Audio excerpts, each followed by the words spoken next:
Hello, and welcome to Antonia's Promise podcast. Do you believe in miracles? Well, then I have a story for you. Antonia's Promise podcast is a true story and testimony filled with miracles, healings, love, and hope.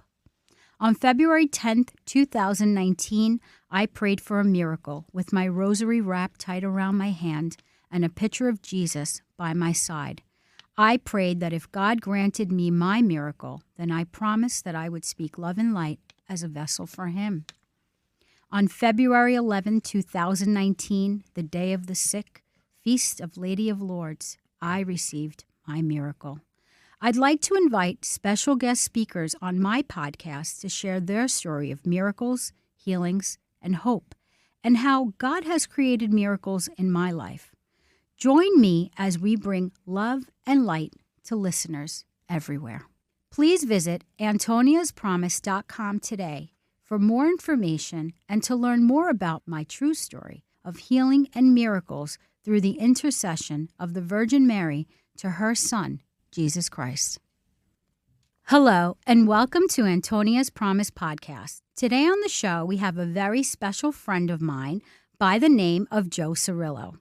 Joe Cirillo is a producer and former New York Police Department officer discovered by Mike Nichols. While he was on duty for NYPD, he played in roles such as Ghostbusters, Splash, The Godfather, and the TV series I Shied, and of course, Kojak. He also ran two successful companies providing security for films and celebrities such as, ready for this, John Candy, Sinatra, Robert De Niro, Tom Hanks, Barbara Streisand, Jackie Gleason, Jerry Lewis, and I'm sure there's more. Yeah, definitely. Okay. In New York. He also is a screenwriter and has two musicals and a cooking show that he produces with his son, Richard Cirillo. Right. Another gentleman that's very kind. Wow, that was a mouthful. Joe, thank you so much for being on the show today. Pleasure being here. I am so excited. I've been looking forward to this for a while. But before we get into all of these amazing things, I want to share a story, right? Go ahead. And the story is how we met. And I love serendipity. I love how God puts me at the right place at the right time, and there's always a story to share. Oh, wow. So the story is how I met Joe, which is really amazing. I joined La Loggia 1016 in Glen Cove, Sons and Daughters of Italy. Right. And it was the night that I was being sworn in as a new member. And at the end of the meetings, there's always pasta fagioli and all of this food. And I happened to be there with a friend and partner of mine. I work for New York Life as well, and we were there. And after the meeting, I was talking to people. I had my little plate of food, and I was looking around. I'm like, I got to sit with somebody. And I went, and I remember you were sitting there. I was sitting and there. I had said, is it okay if I sit with you? And you, with a big smile, said, of course, sit. Right. So I sat down. And we started eating, and I said, let me just give my daughter a call and check my kids because I do have three. There's always something. Before that. Oh. So I put the phone down, and you start telling me about your career and who you were, and you start saying how you were this actor in Ghostbusters. I'm like, Ghostbusters? I grew up with Ghostbusters. Oh, my God. And I was so enamored by you. And you had to go. So you said, okay, I'm going to go now. And I said, oh, it was very nice meeting you. And you left. So afterwards, I was trying to help clean up and stuff. And everybody there is just wonderful. And the board was left, right? The ladies and gentlemen of the board. And I says, oh, let me go get my phone. And I couldn't find my phone. I'm like, where is my phone? Well, everybody was helping me look for this phone. Everyone. So then I said, let me call my husband and see where the 360 says where my phone is. So finally, my daughter gets on the phone. She goes, Mom, your phone is like 20 minutes away from where you are. I'm like, oh, my God. So Marissa, the president, says, let me put out a road call. So that means like see text message, right? And to anyone who may have known where the phone is.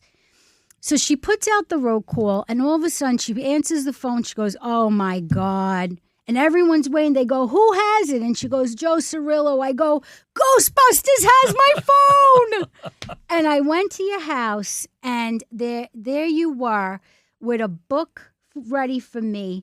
And I have to share your book, and this is his book. And it's an offer I couldn't refuse. But what Joe wrote in the book was... I don't think that's your copy. Oh. No, you didn't have your copy. You didn't bring, or did you? No, I did. Okay. I did bring my copy. I don't know whose that was. That's but mine. It's still. Oh, that's yours. Yeah, okay. That's the one I keep in my but this. bag. Okay, so they look alike. So of course I got confused, right? Right. But my copy says, Antonia, I never was that good at stealing cell phones. I hope you enjoy reading my life's journey, Joe Cirillo. And I will tell you this. I'm so grateful for our friendship and how we met. And here we are now. And when I launched my podcast, you had reached out to me and you said, Antonia, your podcast is about miracles. And I said, yes. And you said, well, I have a story for you. And I said, you got to be on the show. And you said, yes. And then here we are today. But, you know, what an introduction to who you are and what you've done with your life, right? And the honor that I have today by sitting here with you and getting to know you, not just as a friend, but all of these things. Yes. And what an honorable gentleman you are. And the more I learn about you, the more impressed I am. I'm like, wow. Thank you so much for that. Well, anyway, do you want to hear about my miracle, I guess? I can't wait to hear your story. I'd say I had quite a few miracles. I'm a pretty lucky guy. I was a combat veteran in the Korean War. So, And in the Korean War, 3 incidents where I could have been killed. And close to it, very close. And a couple other people were killed in my place because I just left that spot. They relieved me. And as I turned to leave, they got hit with a shell and they were killed instantly. So I had 3 incidents where my life was really in danger in Korea. In the NYPD, in fact, I got a life-saving award for this one. There was a woman who wanted to commit suicide, and she jumped on the tracks. She wanted to get killed by the train. And we arrived, me and my partner, and we jumped on the tracks, and we're trying to pull her off. And she's determined to commit suicide. The power's on, everything's there, and she's trying to kick the third rail. And luckily, trains went by, everything happened, but we saved her life. She didn't commit suicide. But had she touched the third rail, I wouldn't be here today. Now, an incident happened years later, maybe 15 years ago. I had a problem with my foot, and I went to a foot doctor. And he gave me a shot between my toes. Everything was fine. I got up. I went to the door with my wife. She was accompanying me. And I was saying, when do you want me to come back, Doc? And he started to talk to me. And all of a sudden, I collapsed. Oh. I guess I fainted, whatever it was. But you know about the tunnel when people are going into this tunnel? I've heard about this. Okay. Tell me about it. Now, I'm hallucinating. I'm in my car. The windshield's black. You can't see beyond it. I'm going at a great speed, 100 miles, 200 miles an hour. Tremendous speed going into this tunnel where the light is getting closer and closer and closer. I start banging on the steering wheel. I says, I got to get control. I got to get control. I got to get control. And then all of a sudden I woke up. And my wife is screaming, and the doctor has a mask over my face. Says, oh my God, we thought we lost you. So I think that was a miracle because I probably was right a few seconds away from death. Wasn't your time, Joe. Wasn't my time, and that's what's was happening today. not your time. I've since then I've done so much charity work, you name it. I've been doing a lot of stuff, and I actually feel that God puts you on this earth for a reason. Amen. And I've done everything possible, as you know. I've written a Christmas song, so I said, "Oh, this is it." And then I sign autographs for my role in Ghostbusters. In fact, at the 40th anniversary, I signed autographs for 6 hours, and they raised a lot of money from me and also the fire department that was there. And they charge a certain amount of money, and half of it goes to charity. And they also had me up in Buffalo, New York, where I did the same thing. I go up there and I speak and sign autographs, and the money, half of it goes to charity. Well, between that, with Buffalo, who ran the 40th anniversary in New York, they gave over $42,000 to the Tunnels to Towers. That's great. I've been lately, and I've gone all over the place. They fly me to different cities. I was in Sioux City, Iowa. The police chief greeted me. He took me all over. He actually gave me a shield, a real shield, a real hat device from the police department. We became friends. The next day when I was at my signing of autographs, the mayor came and he announced it, a proclamation, Joe Cirillo Day in Sioux City. And again, half the monies go to charity. So that's what I've been doing. So I've been going to different cities. I sign autographs, and half the money goes to charities. I also do that here in New York with libraries and so on. So, you talk about the woman wanting to commit suicide. Yes. You talk about, God forbid, that electric panel would have been touched. Yes. You talk about I can't help but think you have angels protecting you. Definitely. You have things, guardians in your place. Your angels are everywhere. But it is not, and the story that you shared with me about seeing that tunnel and feeling that and really being present and waking up in the hospital. There are people that experience things this way. It was not your time. No, that's it. And then here we are today, right? And if I may I disclose your age? Go ahead. You're 93 years old. And you are not done. No. You're not done. You're talking about musicals. You're talking about cooking shows, which we'll talk more about. But if you're not the example of it wasn't your time and God still has a plan for you, right, and you're still persistently going after it, what is, right? But you also mention how charitably you're giving back because you know that you had God in your life that put a hand on this. Yes, definitely. But your persistency shines through. Thank you. But you're also a gentleman and a leader, and you continue to be through your family, working with your son on a cooking show, and I want to hear more about that. But these are all miracles that you're talking about. Yes. And like I said, it happened with Korea, the police department, and then the situation I just spoke about. So there were many times where I thought that was it for me.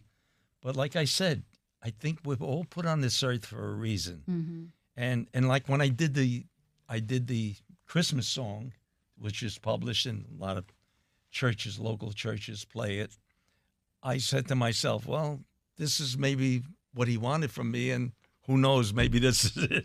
This is it for me. But no, and then I started the charity. The same thing. So I guess when I complete what he wants me to do, I say goodbye to everybody. Not yet, though. Not yet. Not yet. I'm still here. No. I'm still doing it. And you will continue to. I love doing it. I actually love doing it. And I think that's why you're still here. Yeah. Is because you don't give up and you have that driving force. Definitely. But you have God's strength also. And I love people. And I was a police officer. I had a foot beat, foot post, patrol post. And it was from West 80th Street to West 83rd Street on Columbus Avenue, all stores, a hotel, and so on. And when I had that beat, I would go into every single store, introduce myself, and became friends with every shopkeeper. They all knew me, Joe the Cop, and I became very friendly. I always loved helping people. So wherever I could help someone, I always do. I still today, if somebody comes up to me with a problem, I'll try to solve it for them. At least I try. If it's not successful, wait, I know I tried. So. I believe in good deeds. Yes, yes. I believe in being a good human. I believe in doing the right thing. And it Definitely. sounds like that's what you've done. But I also think it's because you have God in your life. Oh, definitely, definitely. I go to church on Sundays. My whole family's religious. You know, my daughter and my sons. I mean, everyone. Well, you met my son Richard, and you see how he is. Yes, and yes, my so, Mary, right? My Mary. Oh, my it's Mary. Not Mary. No, it's my Mary. You and know, what a doll, right? Like I have to mention this because I'll be honest, sometimes you feel like you're alone, right? Not with God. I always feel like I have that friendship, yes. but you need a village, right? We talked about this. Yes. You need to have a village of people that love and support you and stand by you and believe in you and have that fortress. And that's my dad, and he's going to do. And till this day, in meeting your family and meeting my Mary, as you like to call her, and I told her that story, I mean, really, like, they really believe in you, Joe. They believe in everything you do, and it shows forth in you, and that makes you probably the bigger and the better and the stronger man that you are. But faith is the center of their universe. Yes, yes. And I heard that at dinner. I hear that in you when you speak, and that's why my spirit loves you so much. From the day that I met you. Thank you. Right? And we have this attraction to each other, I think, when we have faith at the center of our universe as well. But you have that support at home, as do I, right? Right. And it's so important to push forth and do what it is that we want to do in this life. Right. And I'll continue to do what I'm doing now. But, you know, I never acknowledge my girlfriend, Mary Genova is my girlfriend.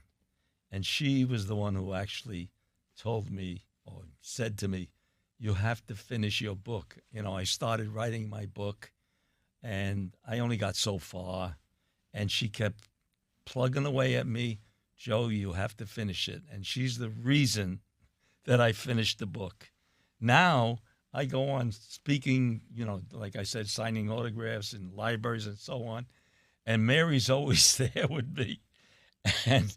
And the funny thing is, it's not funny, but for some reason, I always forget to acknowledge her. Well, we'll acknowledge her here today. She is doing all the work. Would you say that she's your driving force? I would say so, yes. You know, Mary, like I said, I would never be here now with the book and so on if it weren't for Mary. And she loves the Virgin Mary, too, from what I understand. Yes, yes. She's a great person. What can I say about her? She's probably listening, so I don't want to say too much. But she knows my feelings. Yeah, and you know what? You're grateful for her, and that's all that matters. Definitely. You know. Yeah, at my age, she's much younger than me, but we're very compatible. Right? Yes, you took the very words. Compatible. You met her, so you know what she's all about. Mm-hmm. My family loves her. Mm-hmm. In fact, my great-grandchildren, I have a lot. I have 3 children, 9 grandchildren, and 14 great-grandchildren. Mm-hmm. And some of my grandchildren call her Nana. Oh, yeah, so. I have my mother's a Nana to my children, and that's special. And Mary has no grandchildren, but oh. my great-grandchildren call her Nana. Beautiful. So, that's so great. Joe, where do you see yourself with all of these things that you've done and created? I know you said that you still have, musicals, and you still have these screenplays. And, why, at your age, do you think this hasn't been either picked up or gone anywhere? You mentioned all the people that I know that I've been with, big stars and so on. Mike Nichols, one of the biggest directors, producers in Hollywood. He's the one that gave me my break. He did a lot of movies. Never once did I walk up to him and say, Mike, can I be in your movie? Or do you have a part for me? I can't do that. The same thing with De Niro. De Niro, I did security for almost all of his films that were shot in New York at the time, at least 4 or 5. And I was his personal security on the set and walking around with him and everything. And I never once went to him and said, look, I've got this, I've got that, I've got screenplays, or can you use me in one of your movies? Never did that. And then you look at Chaz Palminteri, he tells them about his book, they do the movie, and Chaz Palminteri right now is a big star. His book and the movie, he's known all over the world now. And that was through De Niro, who I knew and never asked for anything. So what I'm feeling is that your whole life, you almost felt so grateful for the opportunities at hand. Yes. That God put you at the right place at the right time, that you almost went, I'm not going to bother these people. No, right. I'm not going to intrude. I'm not going to ask. But I want you to do something for me right now. See, because God wants you to ask him. That's what I've learned, Joe. I have the chills as I say that. God knows all of us. He knows all of his children. Right. And he blesses us all the time. But I want you to ask him right now on my show what it is that you want. I want your ask. What I'm looking for, again, we mentioned I have the book. I think it's over 10 screenplays I know that I wrote. I have the 2 musicals. One, we can't do anything because copyright laws and so on. But one of them is ready to go. I have the disc on the music. I have the music sheets. I have the book. It's all set to go. Again, my screenplays. I would like an agent to represent me. Have you ever asked for an agent? It's a funny thing. I'm in the business over 50 years, and you know what I've accomplished. I never paid an agent 10%. So now that I'm a little older. But you never looked for an agent either. No, not really, because, when you're nice to people, they're nice to you. That's right. All the people that helped me, I was nice to. Of course, they reciprocated. I never asked for anything, like I said. And just knowing me, people did things for me. So I can't complain. Well, we're going to ask right now that if the right agent is listening there you go. And wants to work with Joe Cirillo, right, and wants to acquire these musicals or these things or a cooking show that you have with. Yes, and tell Richard. me about the cooking show, right? This is something that I have to say is so interesting to me because as an entrepreneur, and I will say that it's special what he's doing because he's giving people a platform in a very interesting way. Yes. Because these people want to be seen and heard, and he's using his creative ability, which is cooking, and introducing them to this world by showcasing their music. Definitely. And he's an amazing cook from what I understand from you. Yes. Although he's going to have to cook me a meal. So I'm going to ask him. At one time, he was in. It was in New York. It was a convention, and he was cooking and so on, and he won the prize of top table. So whatever his cooking abilities and everything, and like I said, then we went on to do shows. We did a few shows. I did Cucina Italiana, whatever, and. It was good. The whole show was good. We loved it, but it was no different from any other cooking show. So they said, you've got to come up with a gimmick. So we did. We came up with Feeding the Starving Artist, Rich Cirillo, Feeding the Starving Artist. And what that was, we came up with the idea of getting people who are trying to make it in show business to show their talent on our show, and then they sing for us or whatever their talent is, and Richard cooks for them. A lot of creativity. Yeah. A lot of creativity. So we actually we flew people in from Nashville, Tennessee, and they came on the show, and they sang and did their show. Then Richard cooked for them. And the following week or two, we did another show with a rap group. So we did get a lot of people loved it, but we never, I believe it was NBC. We had somebody from NBC who was interested. I don't remember what happened, but we backed out of the deal. Mm-hmm. But that show was still Wasn't available. the right time. Wasn't, no. Timing is truly everything. There was something wrong, and we backed out of it. That's okay. Then we did more shows, more cooking shows that I produced. And again, it was all my money. I spent all the money on producing and directing and so on. So I would love it if somebody would say, hey, let me take a look at that show. Let's see what you got. And who knows, maybe Richard start cooking again on TV, or, one of my scripts. Hey, you got a movie going, Joe. Yeah. I would love that. So you sound like a very supporting, loving father as well. You do, because in my home, I always, when my children are bored since they were young, I would say, use your imagination, use your creativity. And my house, if you follow me on Instagram, I have painting, I have artwork, I have drawing, I create, right? But this is all creativity. Yes. And I don't care if my kitchen table is dirty. I don't care if there's paint on the walls. My daughter, Nina, loves to cook. Right. And some days I just want to pull my hair out because my kitchen's a mess, but I can clean it. Use your creativity. And that's what it sounds like you do.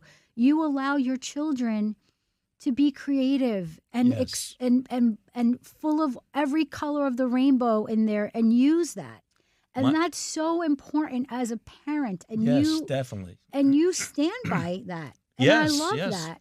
My son Richard actually followed in my footsteps as far as entertaining people. He was a singer. He used to sing in nightclubs and so on.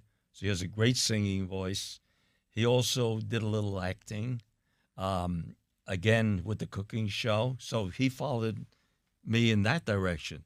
My other son, who is now in North Carolina, he followed in my footsteps with the police department. Aww. And he became a big boss. No, he said big boss, but he was a boss. And he had very important jobs. He handled all the parades in New York City, Columbus Day, St. Patty's Day. He's the one that put them all together. He also did New Year's Eve. Mm-hmm. And he put that all together, and with Dick Clark Productions. Beautiful. And Dick Clark, after my son retired, hired him, and to this day, he still does that for the station, Brian Seacrest. And so he followed me in that direction. So my two kids followed me. My daughter, well, she followed my wife. Mm-hmm. Yeah. The apple never falls far from the tree, does it? No. And I believe with all three of my children, and I'm sure this will resonate with you, they all take something from the both of you. Of course. And you could see that in your children and the beauty in them. You know, I even have a great-granddaughter who is a tremendous actress. She's been in school plays, musicals, and just a week ago, I think it was a week ago, I went to see a show that she was in, and she was incredible, and she stood out more than the other children. I'm sorry to say that, but not because she's my gifted, and she's a part of you. She is so talented. Her name is Ava Lintz. She is incredible, and I know she'll be on Broadway, definitely. Okay, you're putting it out there. If they needed a kid on Broadway right now, her age, she would be perfect. And she can sing one of your songs. I would love that. Definitely. She could sing one of your songs. Yeah, she dances, she sings, she's incredible. So, like you said, it doesn't fall far. Never. Yeah, so Never. That's a great grandchild who's doing great. I do want to share a gift that I got for you because you no. gave me your Wow. beautiful book, and I have something special for you as well. And Let's- this is from my company, and I just want to thank you for our friendship. Oh, wow. Look at this. Incredible candle. Do you see what Beautiful. it says? Yeah, it says, pray you are never alone. That's right. And And all the stories you shared with me, you were never alone. You were there being protected. okay, let me, on that, whenever I write a story, screenplay, I really get into it. Yes. Okay. I was writing a screenplay about a psychic, and then I had to go into the people that feared the biggest fears, and I went to the library. I read books. The biggest fear, believe it or not, is to be alone. And here you got it. With Jesus, you are never alone. Never alone. That's beautiful. Amen. There's one more, and Yes. this is what I said to you. You have with you. Oh, what's this? Hey, wait a minute. Oh, wow. And that's what you have. Oh, thank you. Protecting you in all your stories. My protector. Wow. Thank you so much. You have for that. angels everywhere, Joe. Thank you so you much. You really do. Yes, yes. You know, this has been a really special show for me. And I love being on it. yeah. And I thank always you for having me. Oh, definitely. thank you for having me. And I always like to end my show asking my special guest speakers, do you have a question for me? Question for you. Not really, because I see what you do. I can see that. My son, as you know, he's almost a prophet. He saw in you, and he said, that woman is going places. So there's no secret that you can give me. When he's, I think I might have mentioned this to you. When he meets people, he actually knows their whole background. It's incredible. And I remember once we were filming one of his shows, and I distinctly remember this black man who came in. He was one of the crew. And my son just walked up to him, and he started telling him his whole life story. Without ever meeting this guy, everything he said to him was true. The guy collapsed on the floor. I ran upstairs. But my son, if he said that about you, it'll come to pass. Believe me. I'll be honest, I don't want to know my future. I just trust in Jesus, and I right. walk one step in front of the other every day. I pick up my breadcrumbs, and I want to be surprised. I want to. Yeah, surprise is great. Yes. I just, I need to give a special thank you to iHeart because definitely I came to iHeart for the first time, Joe, with a story. The second time I came with my crosses. The third time I came with my merch. And here we are today with my podcast. Wow. I Yes. could have never in a million years guessed this. Wow. Or thought about it. Nor would I ever want to know.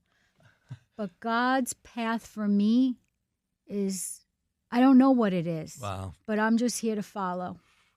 I'm so honored that I'm the first person you interviewed on your podcast. Wow. Incredible. Yeah, at iHeart, yeah. Thank and you. I'm very grateful. Thank you for that. No, Yes. thank you. And this was really special to me, and having you was even more special. And Well, and you're my friend. yes, right? we're friends, Yeah. definitely. Thank you, Joe. Thank you. Reach me on Facebook or on my email address, joeactor27@gmail.com. I feel like I'm a very blessed and lucky girl.